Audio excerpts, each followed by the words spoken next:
हमने सुलह की ना हम सुलह करेंगे। इनको फांसी के फंदे तक लटकवा के रहेंगे। जो वो माँ का लाल नहीं दिखाई दिया जिसको इतनी दर्दनाक मौत दी गई, जिसकी 6 दिन बाद शादी थी। अस्सलाम वालेकुम, डिजिटल न्यूज़ के साथ मैं हूं आपकी होस्ट बुशरा शकील। नाज़रीन, मेरे साथ इस टाइम रईस के बड़े भाई मौजूद हैं और सुनने में ये आ रहा है कि जैसे इन्होंने कोई भारी रकम ले ली है या लेने जा रहे हैं। ये आमना और मुलजिम फरहान को माफ़ करने जा रहे हैं या इनका कोई सुलहनामा होने जा रहा है। तो इनसे पूछते हैं कि क्या मामला है, इन बातों में कितनी सच्चाई है। अस्सलाम वालेकुम। वालेकुम सलाम।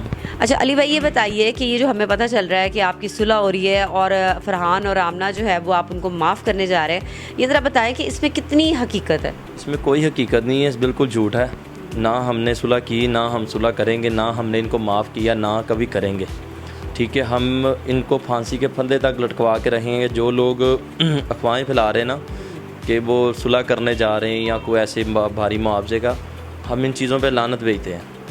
ठीक है, हमें पैसे से गर्ज नहीं है। मैं इनको पैसा देते हूँ, चाहे हम अपना ज़मीर बेचें, जो मर्ज़ी घर बेचें, जाओ जो मर्ज़ी बेचें, क्या ये लोग मेरे भाई को ला देंगे वापस? मेरा इनसे सवाल है, मेरे भाई को वापस ला दें, हम इनको माफ़ कर देंगे। और ना हम इनको मैडम माफ़ करेंगे, ना किया है ना कभी सोचें। हमें 1-2 बंदों से पैगामात ज़रूर मिले हैं कि आप थोड़ी सी नरमी कर लें, इस तरह का कुछ है तो बताएं आप। लेकिन उनको मेरा यही आगे से जवाब था कि हम ना इस वक्त मरे पड़े, हमारे पास कुछ भी नहीं है और ना हमारे पास कोई आए सुलह के लिए, ना कोई इस तरह की कोई बात लेके आए। तो जिनका जाता ना दुनिया से पता उनको होता है। और ये किन की तरफ से वैसे सुलहनामे के पैगाम आ रहे हैं आपको? एक वो मीडिया चैनल वाले थे, उनके अगेंस्ट एक पैगाम मिला, तो मैंने उनको आगे से ये कहा। उसने कहा जी वो उसके 3 बच्चे हैं, तो आप वो कुछ इस तरह का कोई वो पैगाम आया किसी सहाफ़ी के ज़रिए मुझे भी। तो मैंने उनको कहा, मैंने कहा जिस सहाफ़ी के ज़रिए तुझे ये पैगाम मिला ना, उस सहाफ़ी को जाके मेरा ये आगे से जवाब दे दी कि तुझे उसके 3 बच्चे दिखाई दे रहे हैं, तुझे वो माँ का लाल नहीं दिखाई दिया जिसको इतनी दर्दनाक मौत दी गई। ठीक है, ज़िंदगी मौत अल्लाह के बस में है, लेकिन ये लोग कौन होते थे कि इतनी दर्दनाक मौत दे के उसको जलाने वाले, हिंदू रस्मात अपनाने वाले, ये कौन होते हैं? ठीक है, वो माँ इनको कभी माफ़ करेगी जिसका 23 साल का नौजवान लड़का, आपसे कुरान पढ़ा लिखा लड़का इस दुनिया से चला गया बच्चा, वो माँ हरगिज़ इनको माफ़ नहीं करेगी, ना ही वो माफ़ करेगी, ना करने वाले हैं। बिल्कुल भी हमारी इस तरह की सोच नहीं है। दिन रात मेरा बूढ़ा माँ बाप रोता है और जोलियाँ उठा उठा के ना इनको बददुआएं देता है। और इंशाल्लाह इन्होंने झूठा कुरान उठाया तो इनको कुरान की मार पड़ रही है। बीमारी लग गई इनको, कभी हॉस्पिटल में, कभी कहाँ। तो इंशाल्लाह अल्लाह के फजल से ये लोग फांसी तक जाके रहेंगे। जेल से ये हॉस्पिटल मुंतकिल हुए? सुना है हमने कि आमना को जो है 1-2 बार लेकर गए, लेकिन वो पहले का तो मैं पता था कि जब इनका रिमांड चल रहा था तब इनको जो है ड्रिपें लगवाते रहे हैं। लेकिन इंशाल्लाह ये फांसी के फंदे तक जाएंगे, इनको माफ़ी नहीं मिलेगी। ये अल्लाह की गिरफ्त में है, कानून की पकड़ में है। ठीक है, हम अपने इंसाफ के लिए हर कानून का दरवाज़ा खटखटाएंगे। ठीक है, हमारा नौजवान बच्चा था जिसकी 6 दिन बाद शादी थी। आप अंदाज़ा लगाएं, जिस घर में एक जवान बच्चे की या किसी भी इस तरह की शादी हो, खुशी का समा हो, तो उस घर में 5-6 दिन पहले ही जो है ना वो चहल पहल शुरू हो जाती, क्योंकि खुशी का समा होता है। और अभी इस टाइम घर में बिल्कुल सन्नाटे हैं नाज़रीन, आप देख सकते हैं। हालांकि यहाँ पे जो लोग रहते हैं वो काफ़ी माशाल्लाह, इनकी वाइफ हैं, इनके बच्चे, इनके भाई के बच्चे, उनकी वाइफ, वालदा, वालिद, यानी कि एक ये बहुत बड़ी फैमिली है। लेकिन इतना यहाँ पे सन्नाटा हो रहा है ना। सन्नाटा आपके सामने ही है कि आज के दिनों में मेरी बहनें या रिश्तेदार वगैरह ने आना था कि शादी थी रईस की, आखिरी भाई था हमारा, सबसे छोटा लाडला था, हमने उसकी हर तरह की खुशी पूरी करनी थी, लेकिन इन जालिमों ने हमारे घर सफ़े मातम बिछा दिया। और क्या हम लोग इनको माफ़ करेंगे? कभी नहीं करेंगे। ये लोग जुडिशल होकर जेल जा चुके हैं और इंशाल्लाह ये फांसी के फंदे तक भी आएंगे। जेल जा चुके हैं, ये फांसी के फंदे तक आएंगे। हमारी दुआ है, ठीक है, इनके लिए बद्दुआ है, अपने भाई के लिए दुआ है कि हमारे भाई को इंसाफ मिले।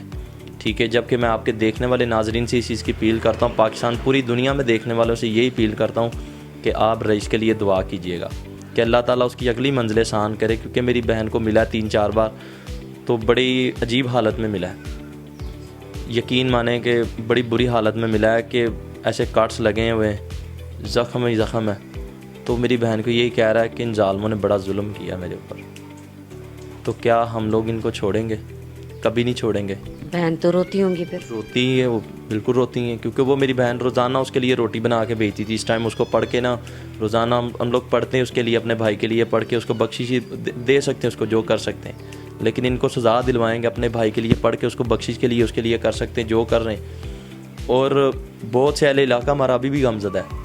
पिछले हफ्ते चलीसमे का ख़त्म था, आप भी आए थे, तो आपने लोग देखे थे यहाँ पे, ठीक है, और क्या समा था ये, आपने भी सारी चीज़ें ऑन दी कैमरा रिकॉर्ड की थी आपने। तो पूरा इलाका आज के दिन हमारा सोगवार है, और अहले इलाका हमारा इसलिए इस चीज़ का मुंतज़र है कि इनको फांसी पे लटकवाया जाए, सरेआम चौक चौराहे पे खड़ा करके।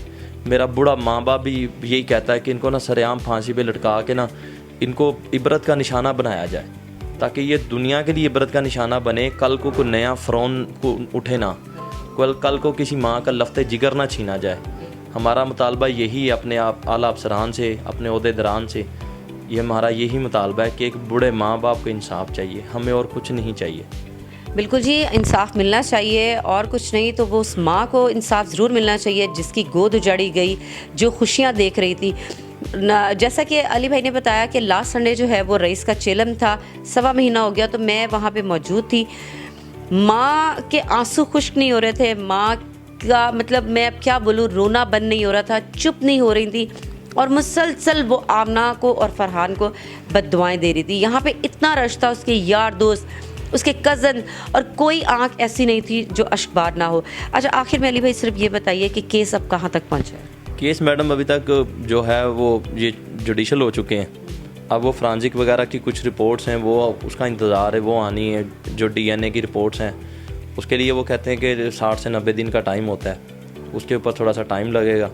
तो अभी ज़मीनियाँ भर रहे हैं, तो इंशाल्लाह इनका कोर्ट ट्रायल शुरू होगा और ये फांसी पे जाएंगे इंशाल्लाह, अल्लाह के फजल से। आपको पूरी उम्मीद है? इंशाल्लाह। अब मैंने आपको पहले बताया कि हम अपने इंसाफ के लिए हर कानूनी दरवाज़ा खटखटाएंगे अपने भाई के इंसाफ के लिए, जो हमारा हक़ है, क्योंकि हमें अपने इदारों पे भरोसा है। हम लोग करने को बहुत कुछ कर सकते थे कि अहले इलाका हमारे साथ था, लेकिन हम लोग ऐसा कुछ नहीं किया, ना करेंगे। कि हमें सिर्फ अपने इदारों पे यकीन है, अपने इदारों पे भरोसा है। हम लोग अपने इदारों से इंसाफ मांग रहे, इंसाफ उनसे ही लेके रहेंगे हम लोग। इंशाल्लाह ज़रूर इंसाफ मिलेगा। और ये जो भाई हैं, ये भाई होने का फ़र्ज़ अदा कर रहे हैं कि ये जहाँ पे भी होता है ये वहाँ पहुँचते हैं। और मैंने देखा कि जब इनको लगा कि शायद पुलिस की तफ्तीश जो है वो सही नहीं हो रही है, तो ये शख्स अपने भाई को इंसाफ दिलवाने के लिए, अपनी माँ को इंसाफ दिलवाने के लिए सख्त गर्मी के अंदर कभी IG साहब के ऑफ़िस जा रहे हैं, कभी SSP के ऑफ़िस जा रहे हैं, कभी ये CPO साहब के ऑफ़िस जा रहे हैं। पता नहीं कहाँ कहाँ ये धक्के खा रहे थे कि किसी तरह से हमें इंसाफ मिल जाए। तो अब जाके जो है शायद ये थोड़े से सुकून में आए हैं, क्योंकि जब वो लोग जेल में चले गए हैं, सलाखों के पीछे चले गए हैं, तो शायद इनको उम्मीद है कि हमें अब इंसाफ ज़रूर मिलेगा। ये मुतालबा है कि जो इन्होंने तीसरा मुलजिम हमारा छोड़ा है उसको अरेस्ट किया जाए, ठीक है। वो 100% वो भी हमारा मुजरम है। मेरे भाई तीसरा कौन? अर्गमान, जो इसका भाई है, ठीक है। वो पहले दिन से पुलिस ने उसको नामजद नहीं किया, जबकि हमने लिख के दिया था कि ये मुलजिम, हमने उसको भी अरेस्ट करवाया था। पुलिस उसको पहले दिन से मंजर-ए-आम पे नहीं ला रही थी। वो क्यों नहीं ला रही थी, ये आप उनसे जाके सवाल पूछें। मैंने भी बहुत बार इस तरह से उनके साथ सवाल किया कि क्या आपने उसको रिलीज़ करते वक्त हमसे पूछा था? हम मुद्दई हैं, हमारा भाई दुनिया से गया है, कि ये अकेले बंदे का काम नहीं इतना घिलौना काम करना। ये पुलिस वाले खुद कहते हैं कि यार ये एक बंदे का काम नहीं, इनके साथ बंदे और भी इन्वॉल्व है। तो मैंने उनको ये कहा, मैंने कहा अगर बंदे इनके साथ इन्वॉल्व हैं, ये पूरी दुनिया जानती कि एक बंदे का इतना घिलौना काम नहीं है, ठीक है। एक बंदे को तो खैर रईस भी पकड़ सकता था अगर वो अकेला फरहान होता। देखें, 23 साल का नौजवान लड़का था, क्या अल्लाह ने उसको भी शौर दिया था, जान दी थी अल्लाह ने उसको। तो ये एक बंदे का काम नहीं है मैडम, ये और भी बंदे इनके साथ मुलव्वस हैं। हमने उनको लिख के दिया था कि ये तरमीम बयान में 3 हमारे मुलजिम हैं, बाकी की आप अपनी रिपोर्ट्स में देखें, इन्वेस्टिगेट करें, जो भी इसमें मज़ीद मुलजिम है उसको शामिल तफ्तीश करके कैफरे किरदार तक लाया जाए।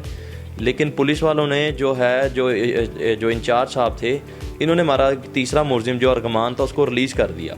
ना उन्होंने हमसे पूछा, ना हमें बताया, ना उसके ऊपर कोई इन्वेस्टिगेट की, ना उन्होंने इनको FIR में नामजद किया, कुछ किए बगैर इन्होंने उसको रिलीज़ कर दिया। जबकि हमारा मुतालबा था कि इसको भी आप शामिल तफ्तीश करके मंजर-ए-आम पे लाएँ, इसका मीडिया ट्रायल करवाएं, ताकि पता चले इस बंदे का क्या रोल है। क्योंकि ये एक घर में रहते, 5 मरले का इनका घर है, 5 कनाल का घर नहीं है, ये जॉइंट फैमिली में रहते हैं ये लोग। तो क्या इतना घिलौना काम एक भाई कर रहा है, तो क्या साथ वाले कमरे में आवाज़ नहीं जा रही होगी?